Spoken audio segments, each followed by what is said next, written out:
每一日居住係咁樣嘅環境，我覺得我應該會活多10年。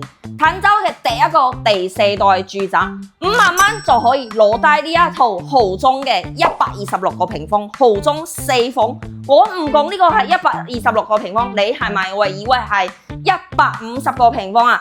因為佢嘅使用率去到130%啊！做咗一個南北通透嘅設計，你睇呢個廳可以擺低你所有嘅戰利品嘅同時，可以叫你一幫 friend 週末喺呢度同時搞 party， 幾有 face。南北通透嘅設計啊，送足你一個房間，成屋可以送到20幾個平方米俾到你。門口帶咗10個嘅門，5合一智能密碼鎖，全部都係交標。入門口就係公共嘅3段式嘅洗手間，所見即所得。對面就係全贈送嘅一個面積啊！呢間可以作為你嘅書房茶室，南北通透嘅設計，南向陽台睇湖景。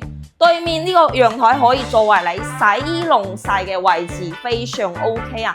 廚房都係所見即所得，包括呢啲櫃啊、廚房3件套，而且啲洗碗機都係標配俾到你嘅。樓下仲有300畝嘅生態大湖，4公里嘅環湖跑道，3個幼稚園、3個小學、3個中學，全部都可以俾到你，做到你唔使揸車就可以係生活喺呢個社區入邊就輕鬆搞掂。主人房我個人非常中意，帶咗270度嘅一個觀景飄窗，而且呢啲飄窗已經做到升級，只有80公分，仲帶咗一個超大嘅衣帽間俾到你。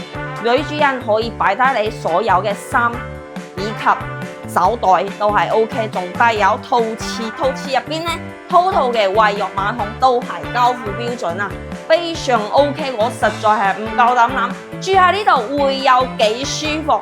呢度呢，頭先講咗啦，5萬蚊你就可以輕鬆做業主啦。去到三毛會員店10分鐘嘅時間，返到港珠澳大橋人工島以及港北口岸得10分鐘。感興趣嘅朋友評論區新條路，我係小亞，點個關注帶你睇樓。